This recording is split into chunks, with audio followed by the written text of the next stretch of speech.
Assalamualaikum warahmatullahi wabarakatuh. Pada kesempatan kali ini kita akan membahas tentang termodinamika teknik kimia 1. Dan pada kali ini kita akan membahas tentang awal mula termodinamika dan nomenklaturnya.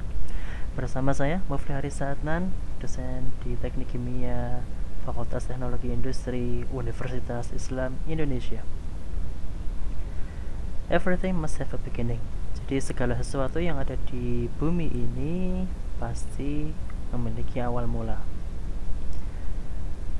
Kita ambil contoh ayam katakanlah ya. Saya yakin semuanya sudah pernah melihat ayam dan juga mungkin sebagian dari kita sudah pernah memakan ayam gitu. Kalau kita melihat ayam, kita berpikir begitu, ayam itu bermula dari mana coba? Ayam bermula dari telur. Nah, kemudian kalau kita runut lagi, yang namanya telur bermula dari mana? Telur bermula dari ayam. Ayam tadi bermula dari mana? Dari telur. Ya udah, ayam, telur, ayam, telur, ayam, telur, begitu seterusnya siklusnya. Nah, itu kalau kita ambil contoh ayam. Nah, untungnya pada kali ini kita akan membahas ilmu termodinamika. Jadi yang kita bahas bukan asal-usul ayam yang cukup membingungkan, tetapi adalah asal-usul ilmu termodinamika. Di sini saya punya pertanyaan, penemuan apa yang paling berpengaruh dalam sejarah kehidupan manusia? Kira-kira penemuan apa yang paling berpengaruh bagi kehidupan kita? Nah, kalau kita melihat di buku-buku tentang penemuan-penemuan besar, kita akan mendapati bahwa yang ternyata mesin uap itu menduduki peringkat pertama sebagai penemuan yang paling berpengaruh bagi kehidupan manusia. Tentu saya yakin ada banyak pertanyaan yang muncul. Nah, di sini saya akan ringkaskan begitu ya sebagian dari pertanyaan yang muncul. Pertama adalah apa itu mesin uap? Bagi sebagian orang mungkin istilah mesin uap sudah familiar dan sudah paham betul bagaimana konsepnya, tapi sebagian yang lain juga mungkin masih belum memahami apa itu mesin uap. Nah, di sini kita akan bahas apa itu mesin uap. Nah, kemudian yang pertama adalah yang kedua adalah kenapa mesin uap bisa dikategorikan menjadi penemuan terbesar? Sebabnya apa sih? Kok bisa mesin uap menjadi penemuan terbesar? Nah, kalau ini saya yakin sebagian kecil yang bisa memahami dan sebagian besar masih belum bisa mendapatkan jawabannya. Oleh karena itu saya tulis di sini pertanyaannya. Pertanyaan berikutnya adalah apa hubungannya mesin uap dengan termodinamika? Di sini kita membahas termodinamika, kok ujuk-ujuk membahas mesin uap? Apa sih hubungan keduanya? Nah, mari kita bahas satu persatu. Yang pertama adalah apa itu mesin uap? Mesin uap itu adalah suatu mesin yang dapat mengubah energi panas menjadi energi mekanik.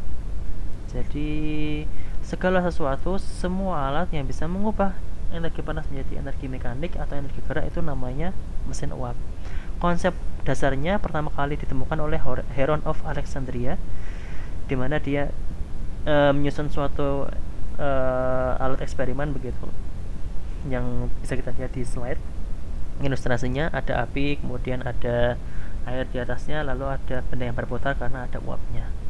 Nah, kalau kita lihat sejarahnya mesin uap ya, di sini kita bisa lihat bahwa ternyata mesin uap itu konsepnya pertama kali ditemukan pada 2000 tahun yang lalu. Dan pada saat itu konsep mesin uap itu belum banyak dimanfaatkan karena memang ya belum bermanfaat bagi kehidupan manusia. Dianggap hanya sebagai mainan. Oleh karena itu wajar kalau ternyata mesin uap ya selama 1500 tahun digantung, diabaikan. Bayangkan, digantung selama 1500 tahun, guys. Itu kan sangat menyesakkan hati begitu ya. Jangan sampai menggantung ya. Jangan sampai menggantung orang.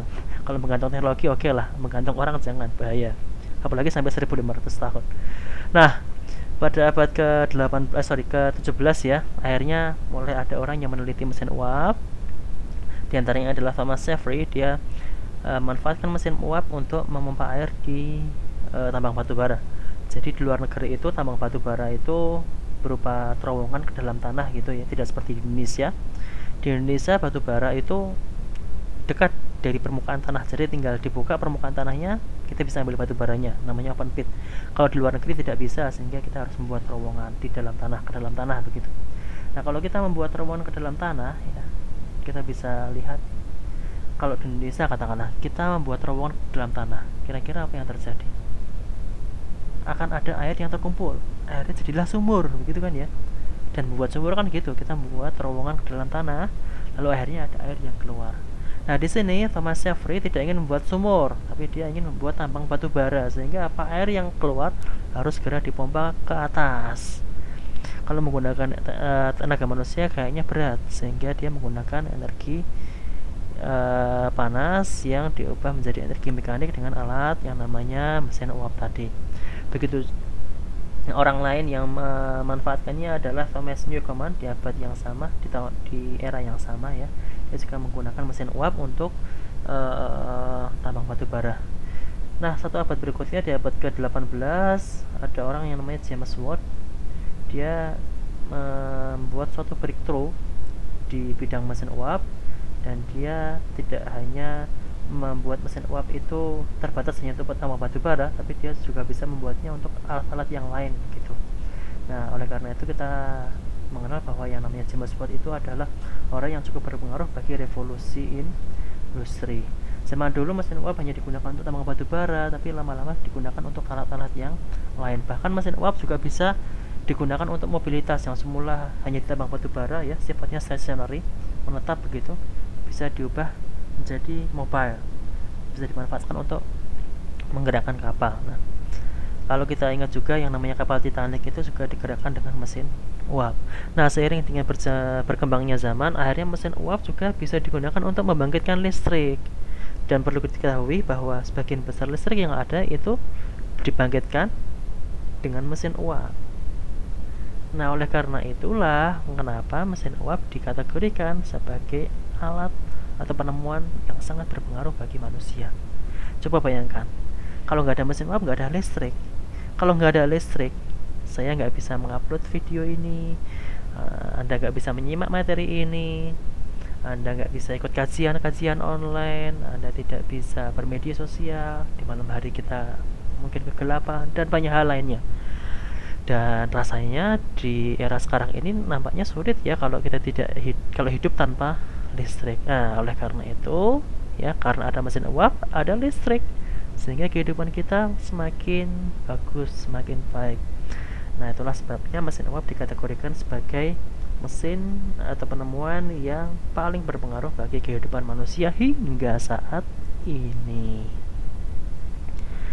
Nah, kita berbicara tentang sudut lain mesin uap. Ada salah satu engineer bernama Sadi Carnot ya, dia memiliki pertanyaan yang cukup fundamental. Yang pertama adalah apakah ada batasan bagi mesin uap, dan yang kedua adalah apakah bisa mengganti air dengan udara. Nah, untuk pertanyaan pertama ternyata dia menemukan batasan, dan ternyata memang mesin uap itu ada batasannya, karena ternyata tidak semua energi panas yang dibangkitkan itu bisa digunakan untuk menggerakkan, atau tidak semuanya bisa dikonversi menjadi energi mekanik, pasti ada yang terbuang. Nanti akan kita bahas di slide berikutnya insyaallah. Nah, untuk poin yang kedua adalah apakah bisa mengganti air dengan udara? Bisa ternyata. Jadi ternyata air uap itu hanya sebagai working fluid kerja. Dia hanya mentransfer energi, memindahkan energi. Kalau diganti udara bisa nggak? Bisa. Nah, oleh karena itu kita juga kenal istilahnya nanti namanya siklus Carnot. Siklus yang digunakan di mesin bensin. Motor-motor Anda itu namanya siklus Carnot. Nah, itu menggunakan udara kan. Jadi instead of menggunakan steam atau uap, dia menggunakan udara sebagai working fluidnya. Nah, Carnot juga berhasil mempelajari mesin uap konsepnya. Dia akhirnya merumuskan bahwa ternyata mesin uap itu bisa didefinisikan dalam 3 parameter. Yang pertama adalah temperatur, yang kedua tekanan, dan yang ketiga adalah volume. Temperatur T, tekanan pressure simbolnya P, volume simbolnya V. Atau dalam termodinamika kita akan sering menyebutnya PVT, pressure tekanan, V itu volume, T temperatur. Sehingga nanti di materi kuliah termodinamika kita akan sering atau akan banyak sekali ketemu istilah PVT begitu ya. Nah, di sini Sadi Carnot meninggal di usia muda, sayang sekali. Dan kemudian penelitiannya dilanjutkan oleh dua orang saintis yang bernama Rudolf Clausius dan Lord Kelvin. Nah, beliau berdua ini akhirnya merumuskan suatu hukum yang nantinya kita kenal sebagai hukum termodinamika 2. Jadi beliau berdua itu dari teori yang tadi disampaikan oleh Sadi Carnot bahwa tidak semua energi bisa kita ubah menjadi mekanik, itu akhirnya oleh beliau berdua dirumuskan menjadi hukum termodinamika 2 yang bunyinya adalah mustahil, tidak mungkin mengubah seluruh energi pada reservoir panas menjadi kerja melalui siklus tanpa ada transfer panas ke reservoir dingin. Nah, di sini kita ambil contoh lah, misalkan salah satu contohnya adalah motor gitu ya, sepeda motor yang kita punya. Di dalam sepeda motor kita tahu bahwa di sana ada alat yang namanya karburator gitu ya. Karburator adalah tempat di mana ada bensin, udara, dan percikan api ketemu. Akhirnya terjadi ledakan yang menimbulkan energi panas di situ. Nah, yang namanya panas itu, yang namanya suatu energi, dia akan secara alamiah mengalir dari yang suhu tinggi ke suhu yang rendah. Oleh karena itu, dia akan selalu mencari jalan keluar. Suhu yang rendah ada di mana? Ada di lingkungan. Oleh karena itu, dia akan menuju ke knalpot supaya bisa keluar ke lingkungan. Nah, di antara karburator dan knalpot, kita pasang alat namanya piston. Gunanya untuk apa? Untuk menangkap energi panas yang tadi lewat dari karburator ke knalpot. Kita tangkap, kita ubah menjadi energi akhirnya motor kita bisa jalan. Itu ya. Nah, tadi kita lihat energinya mengalir dari karburator ke knalpot. Lalu di tengah jalan kita ambil sebagian energinya untuk kita ubah menjadi energi gerak. Di sini peranan knalpot sangat penting. Karena apa? Kalau nggak ada knalpot, energi panas dari karburator nggak akan keluar. Kalau nggak keluar, dia nggak akan melewati piston, sehingga tidak ada gerak. Ibaratnya gini, kalau kita punya motor, katakanlah kita motor udah nyala nih, tiba-tiba knalpotnya kita sumpel, apa yang terjadi? Mesinnya pasti mati, ya, mesinnya pasti akan mati. Karena apa? Tidak ada energi yang mengalir, tidak ada energi yang bisa diubah menjadi gerak. Akhirnya apa? Mesinnya mati. Mesin mati kan indikasi bahwa tidak ada energi gerak di situ, ya enggak? Nah, di sini karburator tadi kita anggap sebagai reservoir panas, hot reservoir, kemudian piston tadi kita anggap sebagai heat engine-nya, dan knalpot itu sebagai cold reservoir-nya. Meskipun namanya cold reservoir ya, Mbak, Mas, yang namanya cold reservoir, yang namanya knalpot itu pasti panas, tetap panas. Nah, panas yang ada di knalpot itu adalah panas yang hilang, yang tidak bisa kita manfaatkan untuk menjadi energi mekanik. Nah, oleh karena itu hukum termodinamika 2 ya sudah berlaku di situ. Memang tidak mungkin kita bisa mengubah seluruh energi yang ada dalam karburator menjadi energi gerak untuk menggerakkan motor kita. Pasti akan ada yang ke knalpot. Kalau saya nggak mau itu, saya mau semuanya ke energi gerak, ya nggak bisa, karena mau nggak mau tetap harus ada energi yang lewat knalpot. Kalau nggak ada knalpot, mesinnya mati, gitu ya. Nah, di sini juga ada muncul istilah yang namanya entropi atau S atau arah energi begitu. Nah, mungkin kita sudah mengenal bahwasanya energi itu mengalir dari suhu tinggi ke suhu rendah. Itu kalau anak SMA ya. Kalau kita sebagai calon insinyur kimia, kita mengenalnya sebagai entropi begitu. Insya Allah nanti kita bahas secara lebih detail entropi di kuliah-kuliah selanjutnya. Nah, kemudian selain hukum termodinamika 2, kita juga mengenal hukum termodinamika 1. Ini dicetuskan oleh dua orang juga yang namanya James Joule dan Hermann von Helmholtz. Helmholtz nih. Bunyi hukum termodinamika 1 adalah energi tidak dapat diciptakan maupun dimusnahkan, tapi energi hanya diubah bentuknya. Nah, di sini menarik. Karena energi itu ternyata kekal gitu. Dia hanya bisa berubah bentuk. Nah, dalam hukum termodinamika 1 juga nantinya kita akan mengenal yang namanya istilah energi dalam atau internal energy, simbolnya. Energi dalam itu beda dengan tenaga dalam ya guys. Beda ya. Kalau energi dalam itu alamiah, kalau tenaga dalam saya kurang tahu itu alamiah atau non alamiah. Oke, kita singkatkan pembahasan tentang tenaga dalam, kita fokus ke energi dalam. Yang namanya energi dalam itu adalah energi yang terkandung di suatu benda. Ya, semua benda pasti memiliki energi dalam. Kalau kita lihat, katakanlah kayu, kayu itu punya energi dalam sebenarnya. Mungkin kalau kayu dalam bentuk kayu itu tidak terlihat. Karena apa? Energi dalam adalah energi yang terkandung dalam benda, yang mana kalau kita melihat secara molekuler, yang namanya benda itu kan tersusun dari molekul-molekul ya. Katakanlah air ada H2O gitu ya, udara O2 begitu kan ya. Kayu ya dia selulosa, hemiselulosa dan yang lainnya.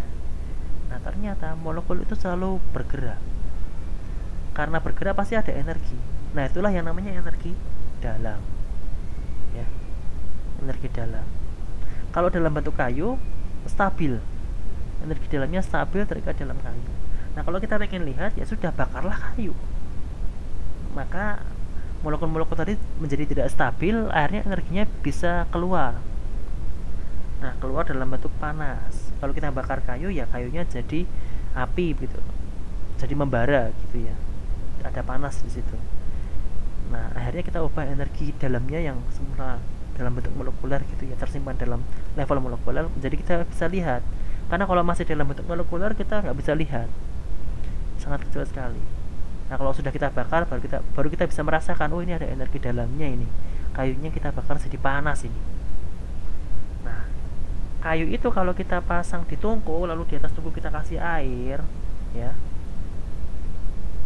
maka airnya lama-lama juga menjadi panas. Nah itulah terjadi perpindahan energi. Semula energi dalam semula energi itu dalam bentuk energi dalam ya, molekul-molekul tadi, lalu kita bakar, dia berpindah menjadi energi panas yang ada di udara, lalu dia berpindah menjadi energi panas yang ada di dalam air, berubah bentuknya. Lalu kalau air itu kita panaskan terus sampai mendidih, meskipun sudah mendidih kita terus panaskan, lalu dia akan menjadi uap. Nah dia akan berubah bentuk lagi, dengan begitu seterusnya. Itu adalah salah satu contoh kekekalan energi. Jadi energi itu akan terus ada, dia hanya bisa berubah bentuk dari satu bentuk ke bentuk yang lain. Contoh lainnya adalah sinar matahari. Sinar matahari itu kan punya energi ya.